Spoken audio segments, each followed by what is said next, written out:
पार्वती प्रियपुत्राय पूर्वा सन्ध्या प्रवर्तते। उत्तिष्ठ गजराज्यास्य कर्तव्यं लोकपालनम्। उत्तिष्ठोत्तिष्ठ विघ्नेश उत्तिष्ठ गणनायक। उत्तिष्ठ गिरिजापुत्रा जगतां मङ्गलं कुरु। श्रीकाणिपाकवरसिद्धिविनायकत्वं प्रीत्याद्य जागृहि कुरु प्रियमङ्गलानि। त्रैलोक्यरक्षणकराणि महोज्ज्वलानि। श्रीमद्विनायक विभो तव सुप्रभातम्।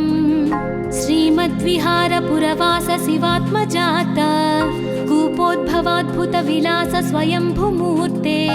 श्रीदेव शङ्खलिखिताश्रितपादपद्म श्रीमद्विनायक विभो तव सुप्रभातम्। श्रीनारिकेळवनशोभितपुष्टिगात्र क्षीराभिषिक्त शुभविग्रह तत्त्वमूर्ते। दिव्याङ्गमूषिकसुवाहनमोदरूप श्रीमद्विनायक विभो तव सुप्रभातम्। श्रीकाणिपाकवरभूतलवासतुष्ट हे आदिपूज्य अरुणारुणभानुतेज। प्राचीदिशाम्बरमिदं रविकान्तिनिष्ठं श्रीमद्विनायक विभो तव सुप्रभातम्।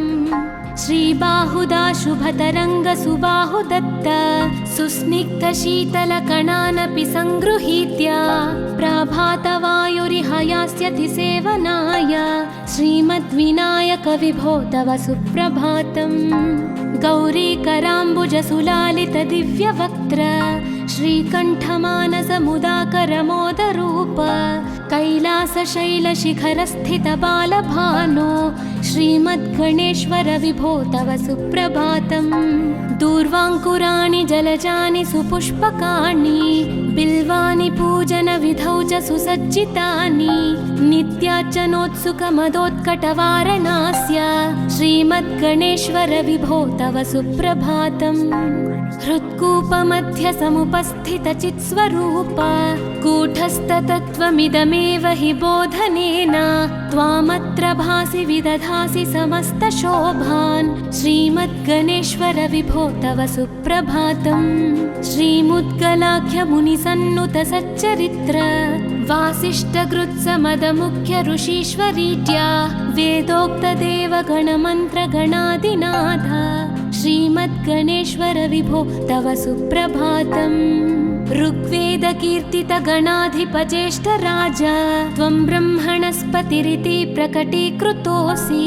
आधर्वशीर्षमनुमन्त्रितदिव्यमूर्ते श्रीमद्गणेश्वर विभो तव सुप्रभातम्। ब्रह्मादिदेव परिकीर्तितवेदपाठाः त्वच्छूर्पकर्णकुहरौ प्रविशन्ति देवाः। श्रुत्याधुनैव परिपालय धर्मसङ्घान् श्रीवल्लभेश भगवन् तव सुप्रभातम्। हेरम्बलम्ब जठराद्भुत दिव्यगात्र प्रारम्भपूजनमिदं दयया गृहीत्वा सर्वाशुभानि परिनाशय सर्वपुत्र श्रीवल्लभेश भगवन् तव सुप्रभातम्। भानुदयेन न हि दृश्यति चन्द्रबिम्बं त्वत्फालदेश शशिरेव विभाति नित्यं। सत्यस्वरूप निगमागमसन्नुताङ्घ्रे श्रीवल्लभेश भगवन् तव सुप्रभातम्।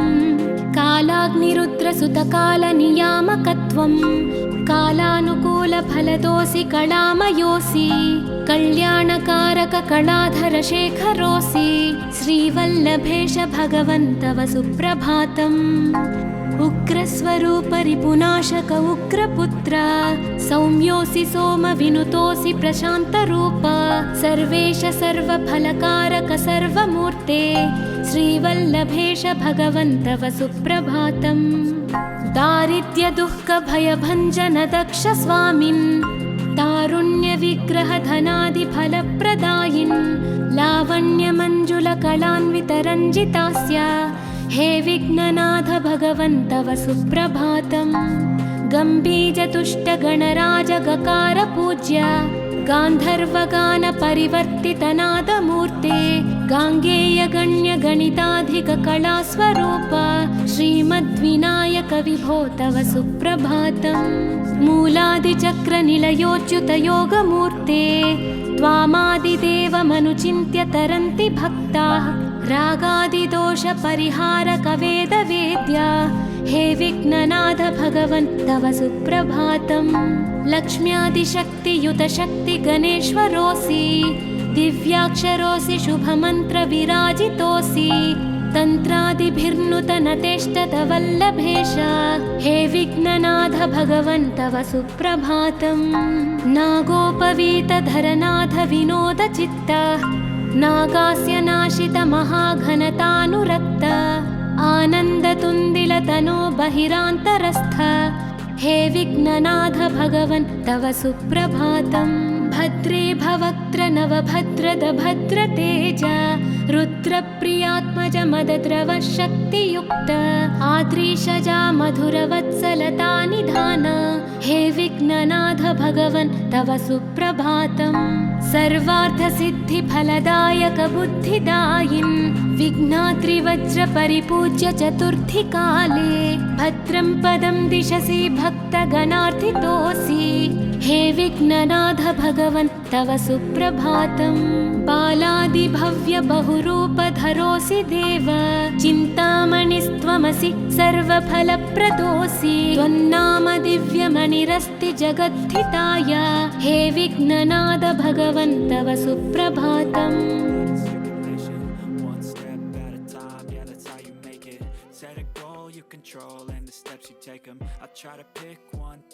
पार्वती प्रियपुत्राय पूर्वा सन्ध्या प्रवर्तते उत्तिष्ठ गजराज्यस्य कर्तव्यं लोकपालनम् उत्तिष्ठोत्तिष्ठ विघ्नेश उत्तिष्ठ गणनायक उत्तिष्ठ गिरिजापुत्रा जगतां मङ्गलं कुरु श्रीकाणिपाकवरसिद्धिविनायकत्वं प्रीत्याद्यजागृहि कुरु प्रियमङ्गलानि त्रैलोक्यरक्षणकराणि महोज्ज्वलानि श्रीमद्विनायक विभो तव सुप्रभातम् श्रीमद्विहारपुरवास शिवात्मजात कूपोद्भवाद्भुतविलास स्वयंभुमूर्ते श्रीदेव शङ्खलिखिताश्रितपादपद्मा श्रीमद्विनायक विभो तव सुप्रभातम् श्रीनारिकेळवनशोभितपुष्टिगात्र क्षीराभिषिक्त शुभविग्रह तत्त्वमूर्ते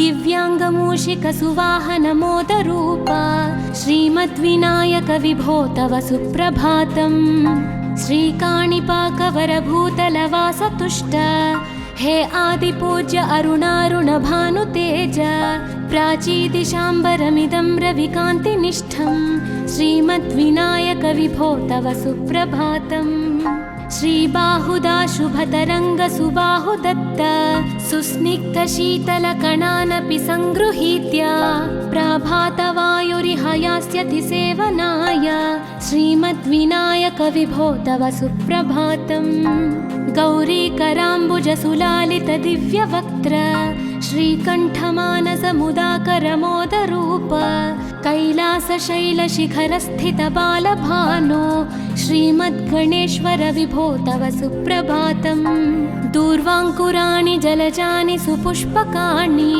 बिल्वानि पूजनविधौ च सुसज्जितानि नित्यार्चनोत्सुकमदोत्कटवारणास्य श्रीमद्गणेश्वर विभो तव सुप्रभातम् हृत्कूपमध्यसमुपस्थितचित्स्वरूप कूटस्थतत्त्वमिदमेव हि बोधनेन त्वामत्र भासि विदधासि समस्तशोभान् श्रीमद्गणेश्वर विभो तव सुप्रभातम् श्रीमुद्गलाख्यमुनिसन्नुतसच्चरित्र वासिष्ठकृत्समदमुख्य ऋषीश्वरीत्या वेदोक्तदेवगणमन्त्रगणादिनाथ श्रीमद्गणेश्वर विभो तव सुप्रभातम् ऋग्वेदकीर्तितगणाधिपज्येष्ठराज त्वं ब्रह्मणस्पतिरिति प्रकटीकृतोऽसि आधर्वशीर्षमनुमन्त्रितदिव्यमूर्ते श्रीमद्गणेश्वर विभो तव सुप्रभातम्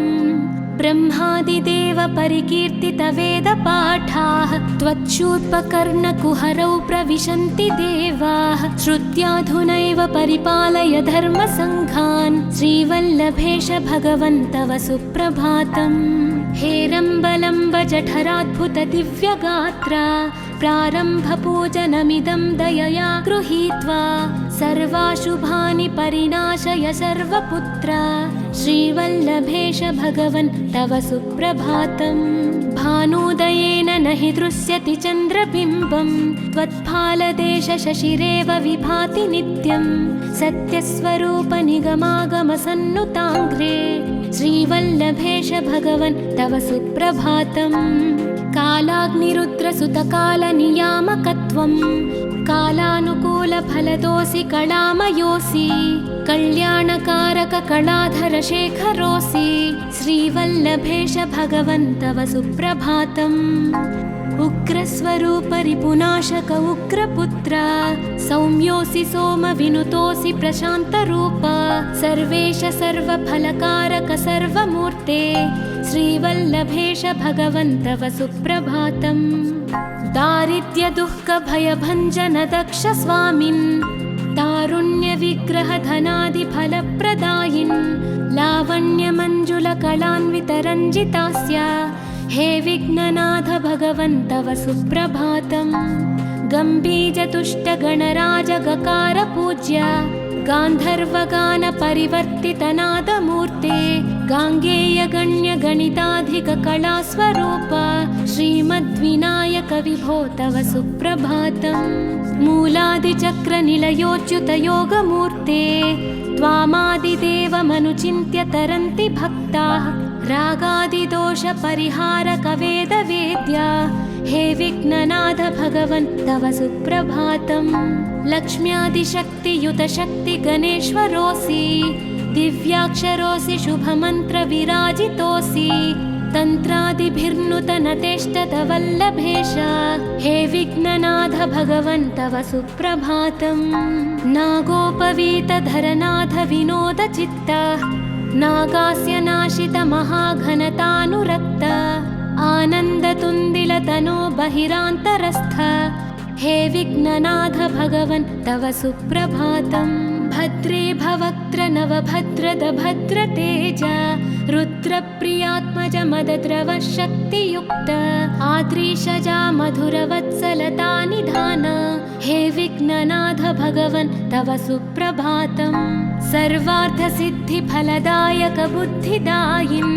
विघ्नात्रिवज्रपरिपूज्य चतुर्थी काले भद्रं पदं दिशसि भक्तगणार्थितोऽसि हे विघ्ननाथ भगवन् तव सुप्रभातम् बालादिभव्य बहुरूपधरोऽसि देव चिन्तामणिस्त्वमसि सर्वफलप्रदोऽसि त्वन्नाम दिव्यमणिरस्ति जगद्धिताय हे विघ्ननाथ भगवन् तव सुप्रभातम्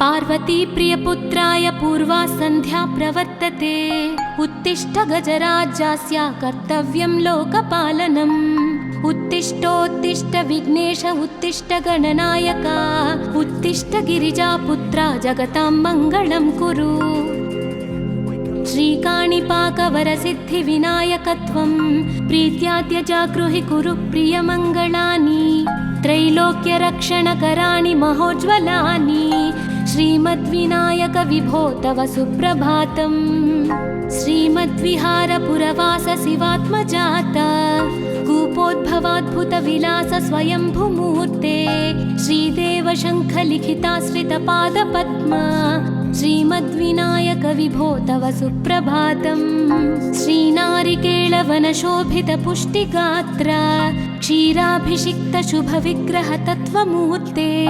दिव्याङ्गमूषिकसुवाहनमोदरूप श्रीमद्विनायक विभो तव सुप्रभातम् श्रीकाणिपाकवरभूतलवासतुष्ट हे आदिपूज्य अरुणारुणभानुतेज प्राचीदिशाम्बरमिदं रविकान्तिनिष्ठं श्रीमद्विनायक विभो तव सुप्रभातम् श्रीबाहुदा शुभतरङ्गसुबाहुदत्त सुस्निग्धशीतलकणानपि सङ्गृहीत्य प्राभातवायुरिहयास्यति सेवनाय श्रीमद्विनायक विभो तव सुप्रभातम् गौरीकराम्बुजसुलालितदिव्यवक्त्र श्रीकण्ठमानसमुदाकरमोदरूप कैलासशैलशिखरस्थितबालभानो श्रीमद्गणेश्वर विभो तव सुप्रभातम्। दूर्वाङ्कुराणि जलजानि सुपुष्पकाणि बिल्वानि पूजनविधौ च सुसज्जितानि नित्यार्चनोत्सुकमदोत्कटवारणास्य श्रीमद्गणेश्वर विभो तव सुप्रभातम्। हृत्कूपमध्य समुपस्थितचित्स्वरूप कूटस्थतत्त्वमिदमेव हि बोधनेन त्वामत्र भासि विदधासि समस्तशोभान् श्रीमद्गणेश्वर विभो तव सुप्रभातम्। श्रीमुद्गलाख्यमुनिसन्नुत सच्चरित्र वासिष्ठगृत्समदमुख्य ऋषीश्वरीड्या वेदोक्तदेवगणमन्त्रगणादिनाथ श्रीमद्गणेश्वर विभो तव सुप्रभातम्। ऋग्वेदकीर्तितगणाधिपज्येष्ठराजा त्वं ब्रह्मणस्पतिरिति प्रकटीकृतोऽसि आधर्वशीर्षमनुमन्त्रितदिव्यमूर्ते श्रीमद्गणेश्वर विभो तव सुप्रभातम्। ब्रह्मादिदेव परिकीर्तितवेदपाठाः त्वच्छूर्पकर्णकुहरौ प्रविशन्ति देवाः श्रुत्याधुनैव परिपालय धर्मसङ्घान् श्रीवल्लभेश भगवन् तव सुप्रभातम्। हेरम्बलम्ब जठराद्भुतदिव्यगात्र प्रारम्भपूजनमिदं दयया गृहीत्वा सर्वाशुभानि परिनाशय सर्वपुत्र श्रीवल्लभेश भगवन् तव सुप्रभातम्। भानोदयेन न हि दृश्यति चन्द्रबिम्बं त्वत्फालदेशशशिरेव विभाति नित्यं सत्यस्वरूप निगमागमसन्नुताङ्घ्रे श्रीवल्लभेश भगवन् तव सुप्रभातम्। कालाग्निरुद्रसुतकालनियामकत्वं कालानुकूलफलदोऽसि कलामयोऽसि कल्याणकारककलाधरशेखरोऽसि श्रीवल्लभेश भगवन् तव सुप्रभातम्। उग्रस्वरूपरिपुनाशक उग्रपुत्र सौम्योऽसि सोमविनुतोऽसि प्रशान्तरूप सर्वेश सर्वफलकारक सर्वमूर्ते श्रीवल्लभेश भगवन् तव सुप्रभातम्। दारिद्र्यदुःखभयभञ्जन दक्ष स्वामिन् तारुण्यविग्रहधनादिफलप्रदायिन् लावण्यमञ्जुलकलान्वितरञ्जितास्य हे विघ्ननाथ भगवन् तव सुप्रभातम्। गम्भीरतुष्टगणराजगकार पूज्य गान्धर्वगानपरिवर्तितनादमूर्ते गाङ्गेयगण्यगणिताधिककलास्वरूप श्रीमद्विनायक विभो तव सुप्रभातम्। मूलादिचक्रनिलयोच्युतयोगमूर्ते त्वामादिदेवमनुचिन्त्य तरन्ति भक्ताः रागादिदोषपरिहारक वेदवेद्या हे विघ्ननाथ भगवन् तव सुप्रभातम्। लक्ष्म्यादिशक्तियुत शक्ति गणेश्वरोऽसि दिव्याक्षरोऽसि शुभमन्त्रविराजितोऽसि तन्त्रादिभिर्नुतनतेष्टत वल्लभेश हे विघ्ननाथ भगवन् तव सुप्रभातम्। नागोपवीतधरनाथ विनोदचित्त नागास्य नाशित महाघनतानुरक्त आनन्दतुन्दिलतनो बहिरान्तरस्थ हे विघ्ननाथ भगवन् तव सुप्रभातम्। भद्रे भवक्त्र नवभद्रद भद्रतेज रुद्रप्रियात्मज मदद्रव शक्तियुक्त आद्रीशजा मधुरवत्सलता निधान हे विघ्ननाथ भगवन् तव सुप्रभातम्। सर्वार्थसिद्धिफलदायक बुद्धिदायिन् विघ्नात्रिवज्रपरिपूज्य चतुर्थी काले भद्रं पदं दिशसि भक्तगणार्थितोऽसि हे विघ्ननाथ भगवन् तव सुप्रभातम्।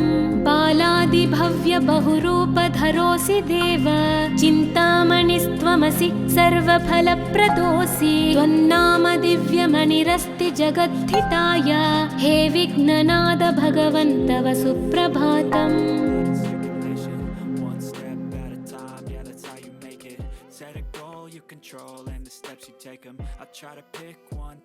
पार्वती प्रियपुत्राय पूर्वा सन्ध्या प्रवर्तते उत्तिष्ठ गजराज्यस्य कर्तव्यं लोकपालनम् उत्तिष्ठोत्तिष्ठ विघ्नेश उत्तिष्ठ गणनायक उत्तिष्ठ गिरिजापुत्रा जगतां मङ्गलं कुरु।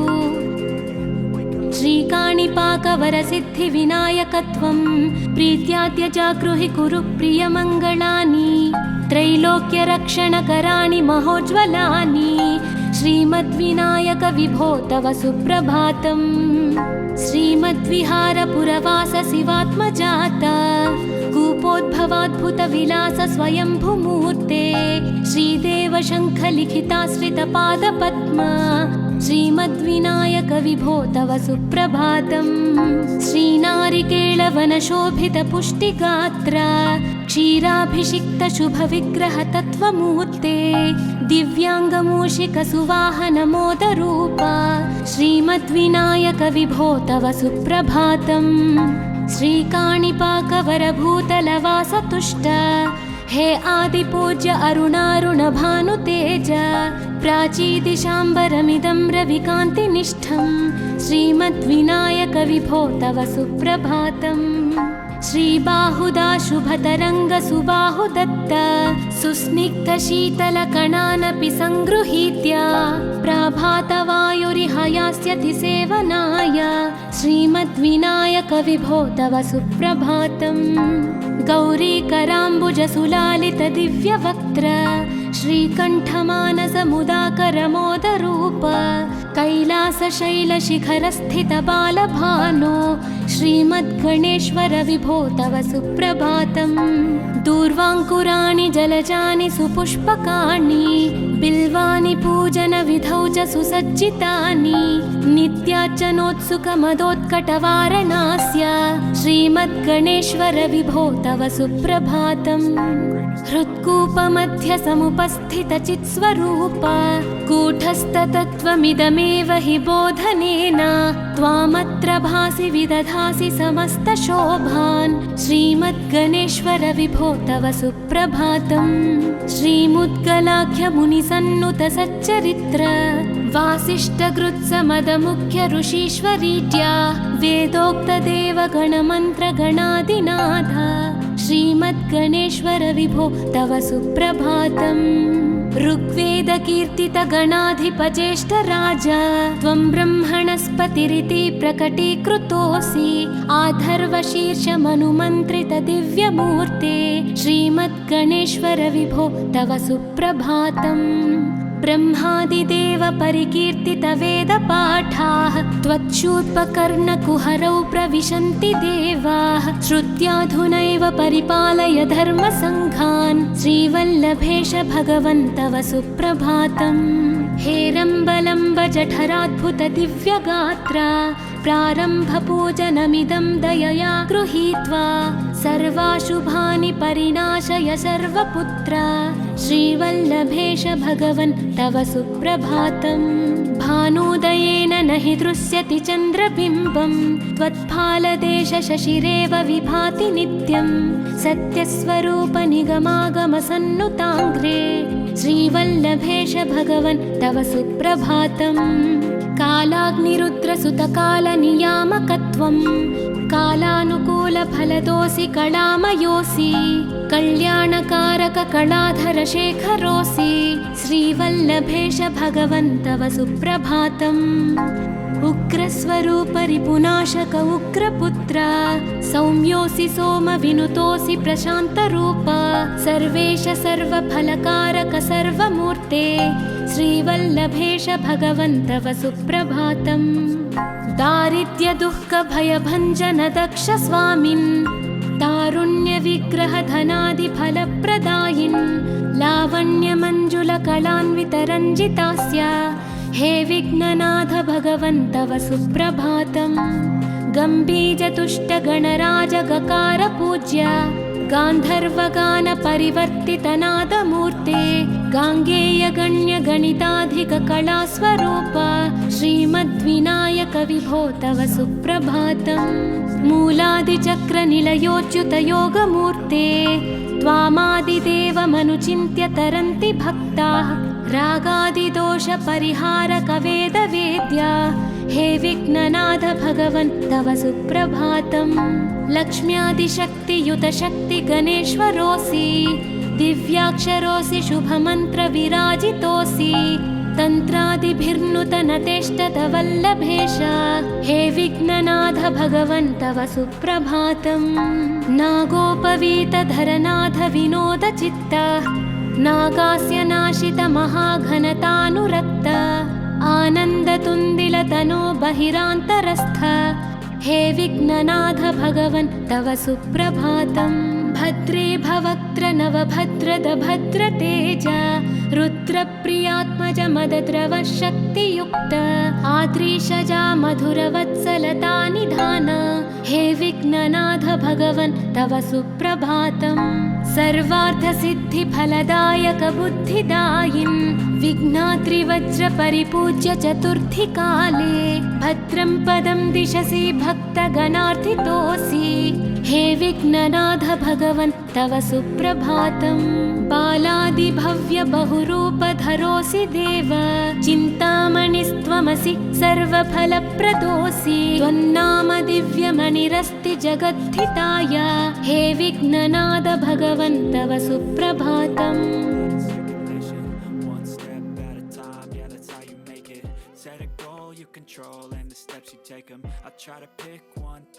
पार्वती प्रियपुत्राय पूर्वा सन्ध्या प्रवर्तते उत्तिष्ठ गजराज्यस्य कर्तव्यं लोकपालनम् उत्तिष्ठोत्तिष्ठ विघ्नेश उत्तिष्ठ गणनायक उत्तिष्ठ गिरिजापुत्रा जगतां मङ्गलं कुरु श्रीकाणिपाकवरसिद्धिविनायकत्वं प्रीत्याद्यजागृहि कुरु प्रियमङ्गलानि त्रैलोक्यरक्षणकराणि महोज्ज्वलानि श्रीमद्विनायक विभो तव सुप्रभातम् श्रीमद्विहारपुरवास शिवात्मजात कूपोद्भवाद्भुतविलास स्वयंभुमूर्ते श्रीदेव शङ्खलिखिताश्रितपादपद्मा श्रीमद्विनायक विभो तव सुप्रभातम् श्रीनारिकेळवनशोभितपुष्टिगात्र क्षीराभिषिक्तशुभविग्रह तत्त्वमूर्ते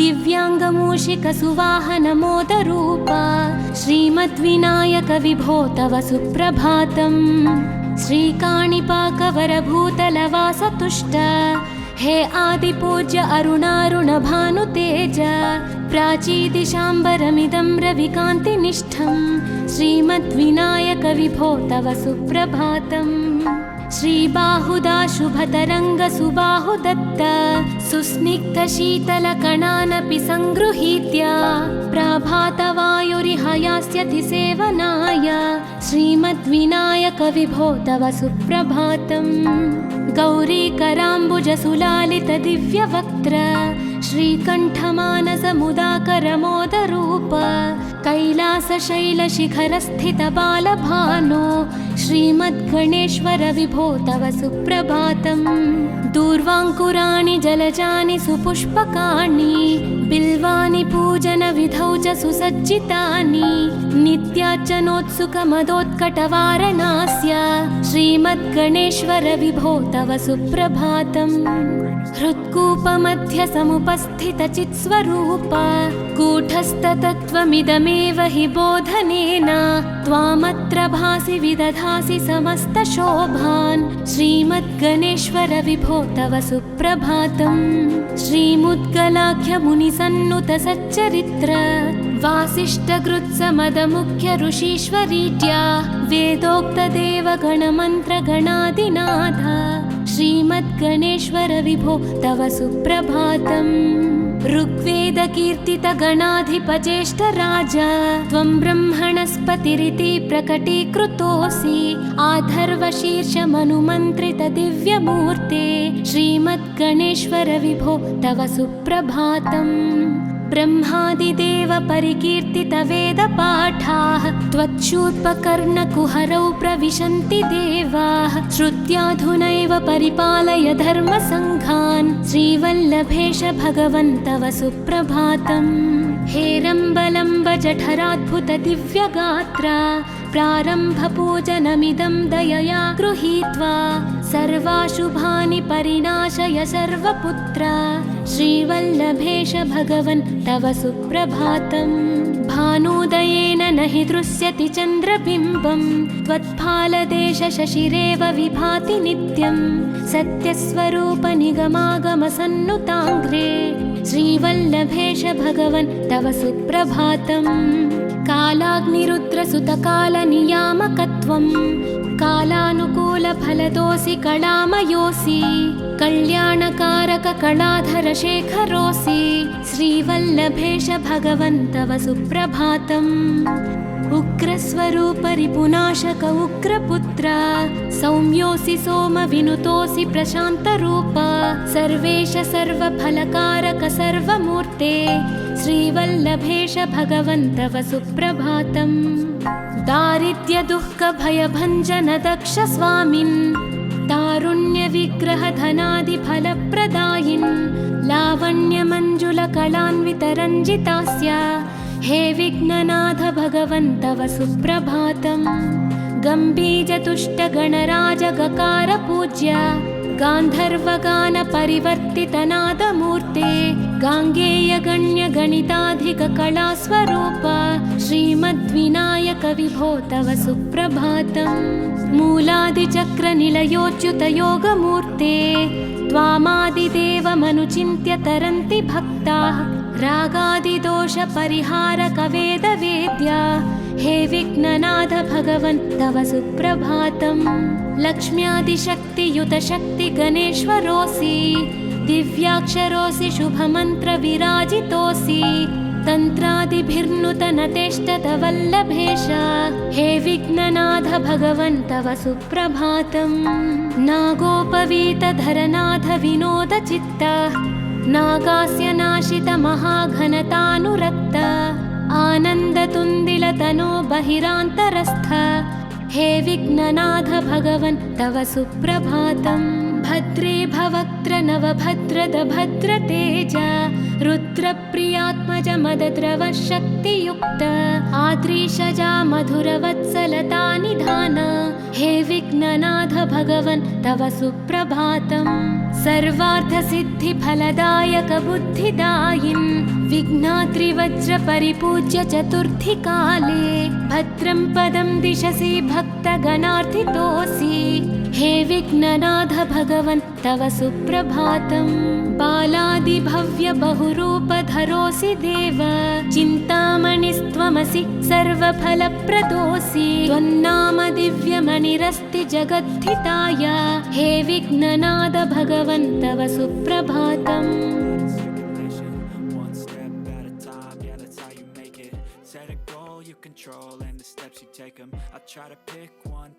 पार्वती प्रियपुत्राय पूर्वा सन्ध्या प्रवर्तते उत्तिष्ठ गजराज्यास्य कर्तव्यं लोकपालनम् उत्तिष्ठोत्तिष्ठ विघ्नेश उत्तिष्ठ गणनायक उत्तिष्ठ गिरिजापुत्रा जगतां मङ्गलं कुरु श्रीकाणिपाकवरसिद्धिविनायकत्वं प्रीत्याद्य जागृहि कुरु प्रियमङ्गलानि त्रैलोक्यरक्षणकराणि महोज्ज्वलानि श्रीमद्विनायक विभो तव सुप्रभातम् श्रीमद्विहारपुरवास शिवात्मजात कूपोद्भवाद्भुतविलास स्वयंभुमूर्ते श्रीदेव शङ्खलिखिताश्रितपादपद्मा श्रीमद्विनायक विभो तव सुप्रभातम् श्रीनारिकेळवनशोभितपुष्टिगात्र क्षीराभिषिक्तशुभविग्रहतत्त्वमूर्ते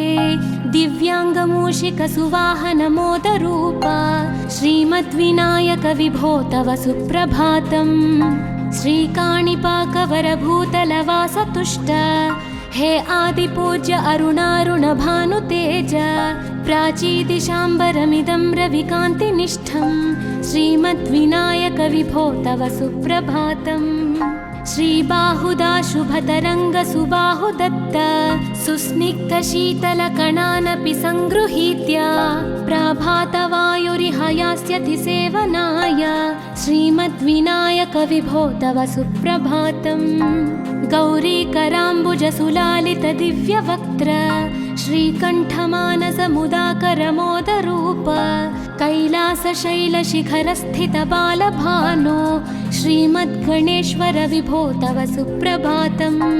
दूर्वाङ्कुराणि जलजानि सुपुष्पकाणि बिल्वानि पूजनविधौ च सुसज्जितानि नित्यार्चनोत्सुकमदोत्कटवारणास्य श्रीमद्गणेश्वर विभो तव सुप्रभातम्। हृत्कूपमध्यसमुपस्थितचित्स्वरूप कूटस्थतत्त्वमिदमेव हि बोधनेन त्वामत्र भासि विदधासि समस्तशोभान् श्रीमद्गणेश्वर विभो तव सुप्रभातम्। श्रीमुद्गलाख्यमुनिसन्नुतसच्चरित्र वासिष्ठकृत्समदमुख्य ऋषीश्वरीत्या वेदोक्तदेवगणमन्त्रगणादिनाथ श्रीमद्गणेश्वर विभो तव सुप्रभातम्। ऋग्वेदकीर्तितगणाधिपज्येष्ठराज त्वं ब्रह्मणस्पतिरिति प्रकटीकृतोऽसि आधर्वशीर्षमनुमन्त्रितदिव्यमूर्ते श्रीमद्गणेश्वर विभो तव सुप्रभातम्। ब्रह्मादिदेव परिकीर्तितवेदपाठाः त्वच्छूर्पकर्णकुहरौ प्रविशन्ति देवाः श्रुत्याधुनैव परिपालय धर्मसङ्घान् श्रीवल्लभेश भगवन् तव सुप्रभातम्।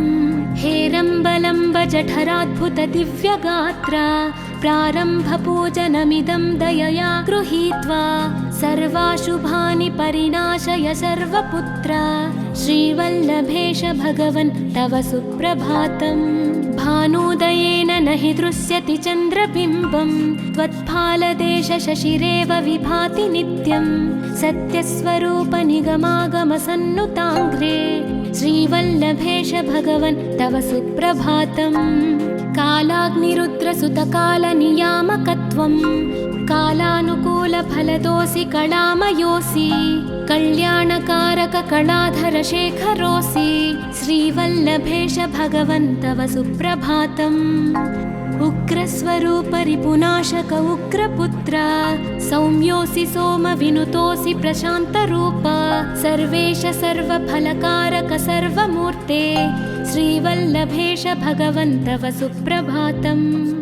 दारिद्र्यदुःखभयभञ्जन दक्ष स्वामिन् तारुण्यविग्रहधनादिफलप्रदायिन् लावण्यमञ्जुलकलान्वितरञ्जितास्य हे विघ्ननाथ भगवन् तव सुप्रभातम्। गम्भीजतुष्टगणराजगकार पूज्य गान्धर्वगानपरिवर्तितनादमूर्ते गाङ्गेयगण्यगणिताधिककलास्वरूप श्रीमद्विनायक विभो तव सुप्रभातम्। मूलादिचक्रनिलयोच्युतयोगमूर्ते त्वामादिदेवमनुचिन्त्य तरन्ति भक्ताः रागादिदोषपरिहारक वेदवेद्या हे विघ्ननाथ भगवन् तव सुप्रभातम्। लक्ष्म्यादिशक्तियुत शक्ति गणेश्वरोऽसि दिव्याक्षरोऽसि शुभमन्त्रविराजितोऽसि तन्त्रादिभिर्नुतनतेष्टत वल्लभेश हे विघ्ननाथ भगवन् तव सुप्रभातम्। नागोपवीतधरनाथ विनोदचित्त नागास्य नाशित महाघनतानुरक्त आनन्दतुन्दिलतनो बहिरान्तरस्थ हे विघ्ननाथ भगवन् तव सुप्रभातम्। भद्रे भवक्त्र नवभद्रद भद्रतेज रुद्रप्रियात्मज मदद्रव शक्तियुक्त आद्रीशजा मधुरवत्सलता निधान हे विघ्ननाथ भगवन् तव सुप्रभातम्। सर्वार्थसिद्धिफलदायक बुद्धिदायिन् विघ्नाद्रिवज्रपरिपूज्य चतुर्थीकाले भद्रं पदं दिशसि भक्तगणार्थितोऽसि हे विघ्ननाथ भगवन् तव सुप्रभातम्।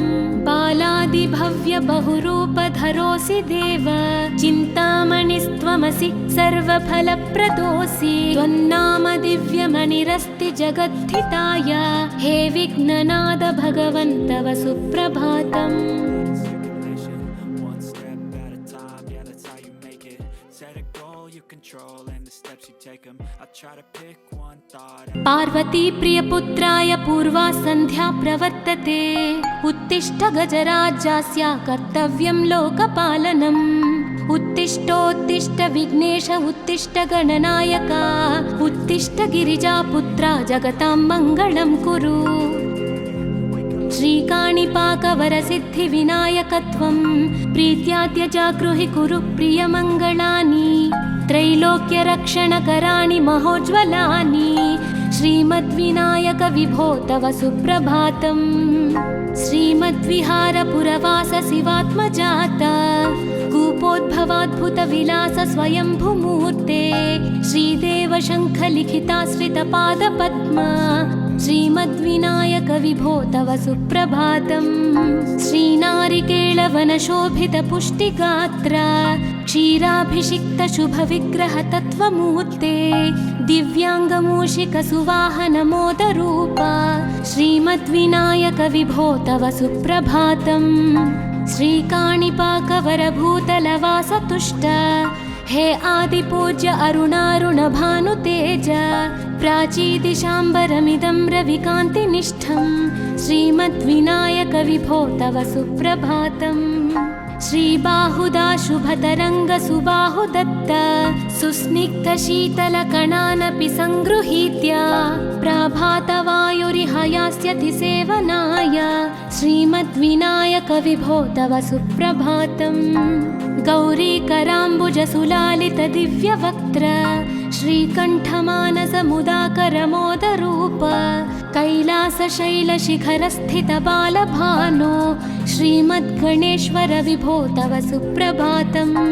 दूर्वाङ्कुराणि जलजानि सुपुष्पकाणि बिल्वानि पूजनविधौ च सुसज्जितानि नित्यार्चनोत्सुकमदोत्कटवारणास्य श्रीमद्गणेश्वर विभो तव सुप्रभातम् हृत्कूपमध्य समुपस्थितचित्स्वरूप कूटस्थतत्त्वमिदमेव हि बोधनेन त्वामत्र भासि विदधासि समस्तशोभान् श्रीमद्गणेश्वर विभो तव सुप्रभातम् श्रीमुद्गलाख्यमुनिसन्नुत सच्चरित्र वासिष्ठगृत्समदमुख्य ऋषीश्वरीत्या वेदोक्तदेवगणमन्त्रगणादिनाथ श्रीमद्गणेश्वर विभो तव सुप्रभातम् ऋग्वेदकीर्तितगणाधिपज्येष्ठराज त्वं ब्रह्मणस्पतिरिति प्रकटीकृतोऽसि आधर्वशीर्षमनुमन्त्रितदिव्यमूर्ते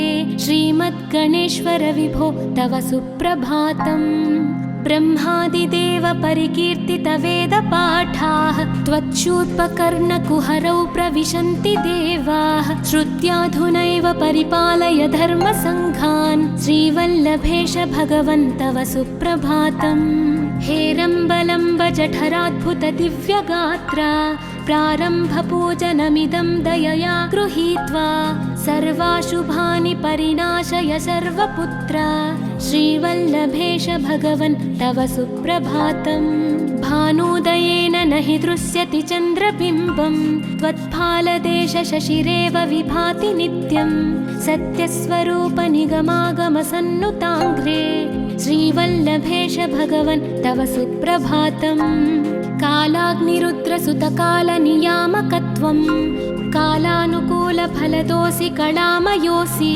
कल्याणकारककलाधरशेखरोऽसि श्रीवल्लभेश भगवन् तव सुप्रभातम् उग्रस्वरूप रिपुनाशक उग्रपुत्र सौम्योऽसि सोमविनुतोऽसि प्रशान्तरूप सर्वेश सर्वफलकारक सर्वमूर्ते श्रीवल्लभेश भगवन् तव सुप्रभातम् दारिद्र्यदुःखभयभञ्जन दक्ष स्वामिन् तारुण्यविग्रहधनादिफलप्रदायिन् लावण्यमञ्जुलकलान्वितरञ्जितास्य हे विघ्ननाथ भगवन् तव सुप्रभातम् गम्भीजतुष्टगणराजगकार पूज्य गान्धर्वगानपरिवर्तितनादमूर्ते गाङ्गेयगण्यगणिताधिककलास्वरूप श्रीमद्विनायक विभो तव सुप्रभातम् मूलादिचक्रनिलयोच्युतयोगमूर्ते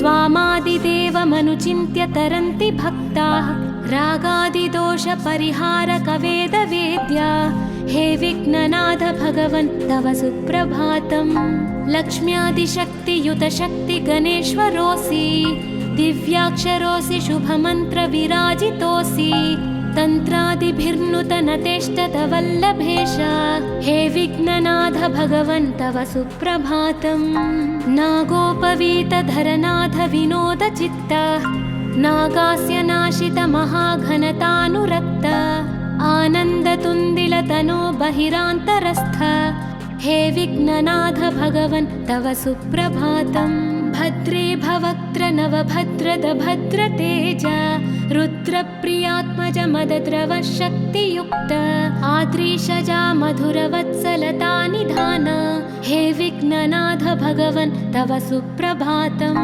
सर्वार्थसिद्धिफलदायक बुद्धिदायिन् विघ्नाद्रिवज्रपरिपूज्य चतुर्थीकाले भद्रं पदं दिशसि भक्तगणार्थितोऽसि हे विघ्ननाथ भगवन् तव सुप्रभातम् बालादिभव्य बहुरूपधरोऽसि देव चिन्तामणिस्त्वमसि सर्वफलप्रदोऽसि त्वन्नाम दिव्यमणिरस्ति जगद्धिताय हे विघ्ननाथ भगवन् तव सुप्रभातम् One step at a time, yeah, that's how you make it. Set a goal you control and the steps you take them. I try to pick one thought